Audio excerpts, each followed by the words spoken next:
Today's khutbah is a continuation of last week's sermon on the issue of resurrection, which is inevitable. Some of the examples given in the glorious Quran and the Hadith of Rasul alayhi salatu wasalam, that resurrection is real, as also inevitable. That Allah will bring back to life after death. Allah is going to resurrect the servants, the creatures after they are dead. After they are dead.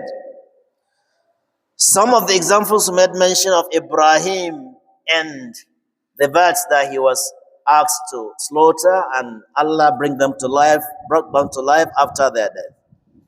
Then that of Uzair, one of the prophets of Jews, was also resurrected after his death for 100 years. Today, we are seeing another example from the glorious Quran in chapter 2, verse 55 to verse 56, where Musa alayhi salatu wasalam and his people, the children of Israelites, remember that they were saved from Pharaoh. And after crossing the sea, now they were in Sinai. And Allah commanded Musa alayhi salatu wasalam to come and receive revelation of the Torah from him. And he's going to fast for 30 days. And therefore Musa alayhi salatu wasalam asked Prophet Harun, his brother, to represent him before he came back. And from that, the consultation that he is going to have with Allah subhanahu wa ta'ala, he was having with Allah subhanahu wa ta'ala.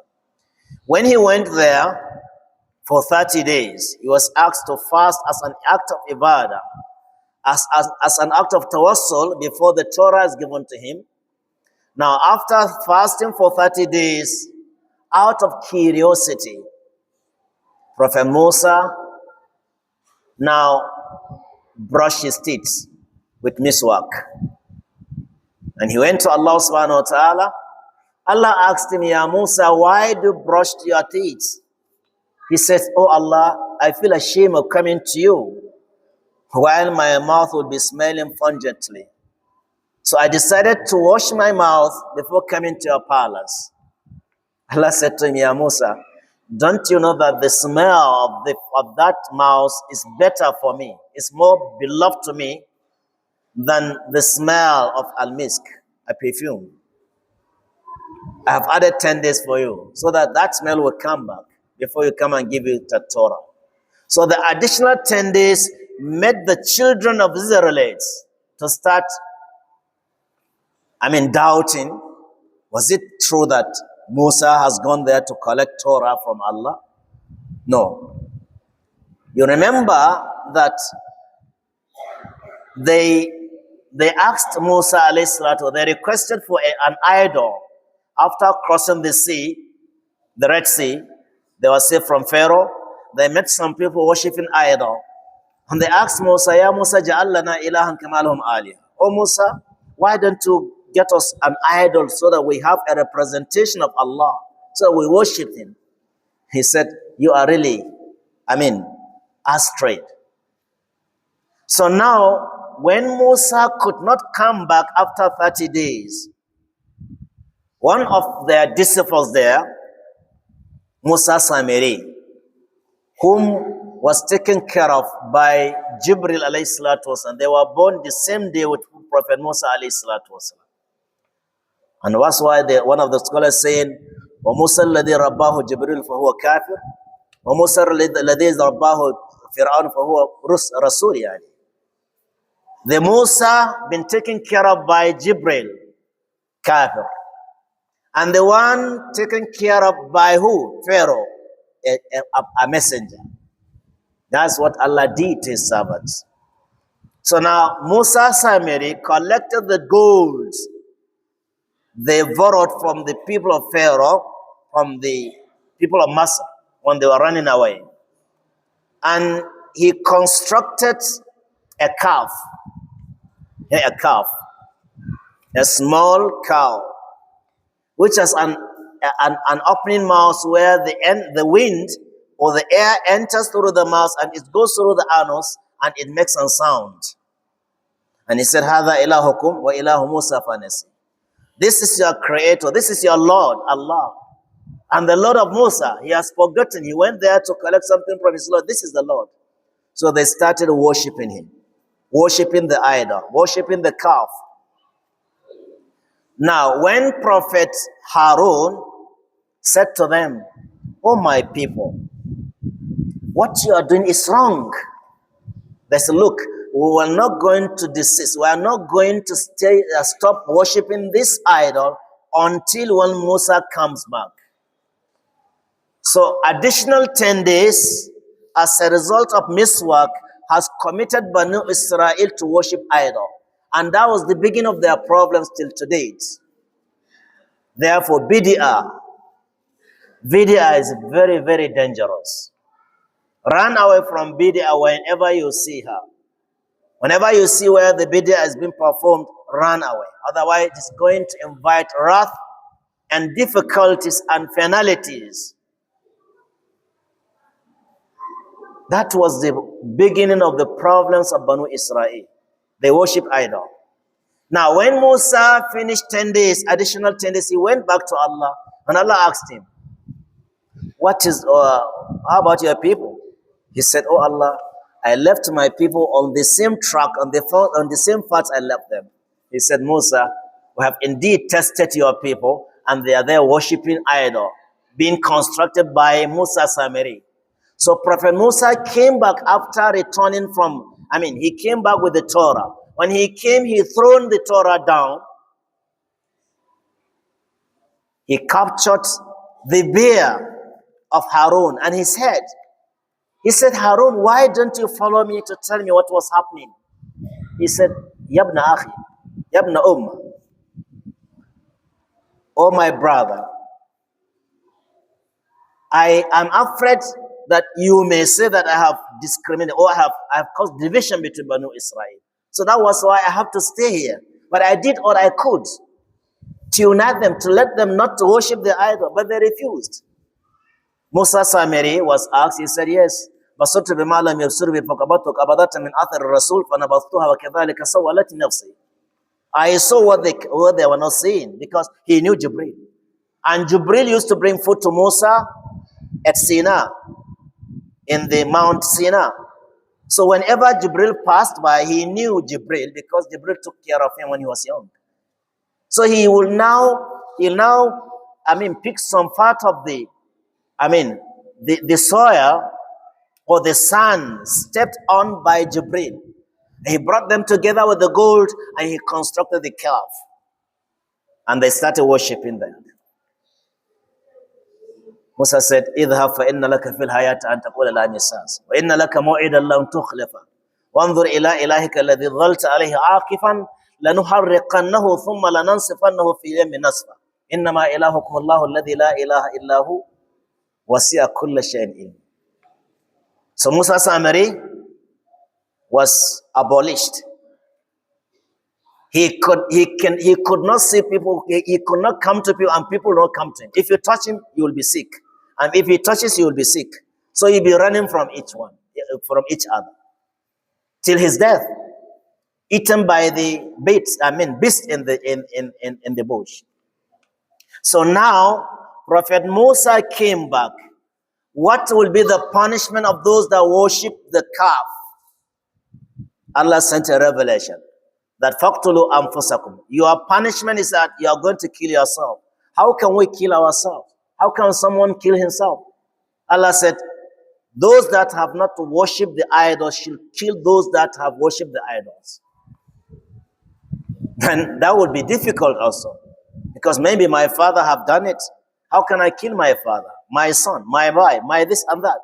Allah said, okay, those that had not worshipped the calf should take the arms, the swords, and bringing down a darkness. And what you just start striking everywhere. Whenever you strike and you found that you have a target, then such a target has worshipped the idol. That's what happened. And before you know, the darkness was there and they start striking. And after some times, Allah asks them to stop. When the light comes back, the darkness was gone.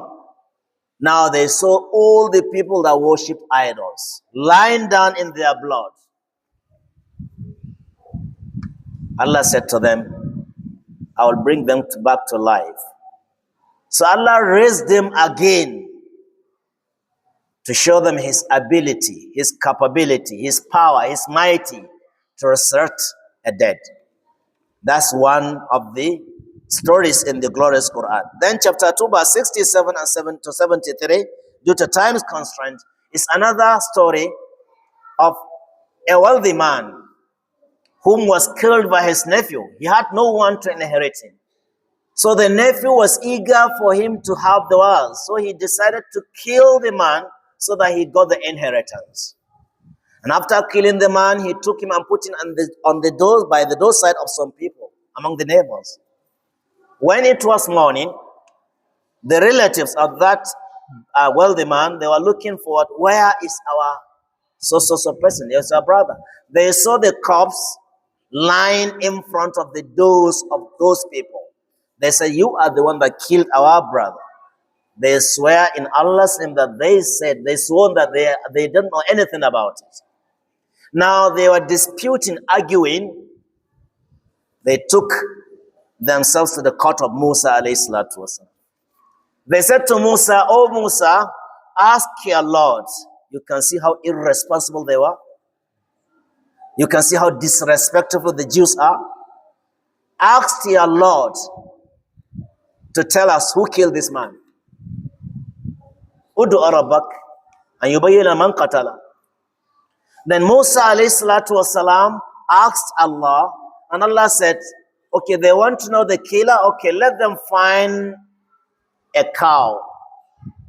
Slaughter the cow, take any part of the cow, and beat this man. He will be brought back to life, and he will tell them who killed him. When Musa narrated the command to them, they said, "Atattakhiduna huzwa." Are you making a mockery of us? Are you crazy? We're asking you to tell Allah to tell us who killed the man. You're asking us to slaughter a cow. He said, yes, that's the command from Allah. And if you don't like it, just go away. So they went back. They sat down. They had no any other way to find the killer. They came back to Musa. What are they supposed to do? Okay, let's go and slaughter the cow and see. They said to Musa, Musa, tell your God. Let him tell us what kind of cow are we going to kill. What kind? What type of cow? Allah said, you are going to slaughter a cow of a middle age. La faridun wa la bikr. Not old, not young. They said, you hear Musa? They went back, they sat, they said, oh, what kind of cow is it? Not young, not this. Let's go and ask him again, what color? They came back, Allah told them, okay, the color is yellow. They went back, they said, how can we find a yellow cow? Where can we find a yellow cow? They came back again. Okay, that cow, is it a cultivating cow or a cow that is to be used in watering the crop plants? Allah said, none of the above. But it is yellow and it is shining, and that's my order. That cow was owned by an orphan who is very, very, very obedient, very, very obedient to his mother, the only mother that he had. And that cow was the source of their income. He would milk the cow, sell it, buy food for his mother. He was taking care of his mother. And Allah brought wealth to him. Allah enriched him through that cow. There was nowhere they could find a cow that has all the conditions, all the attributes that were mentioned except that cow. It is neither old nor young. It is yellow. It was yellow in shape, in color. It is shiny. It was shining. And it is not a cultivating cow, not a cow that had been used for watering the crop plants.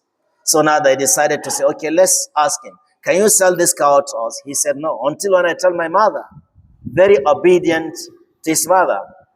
When other relatives came, they said, we are not going to sell our cow except on one condition.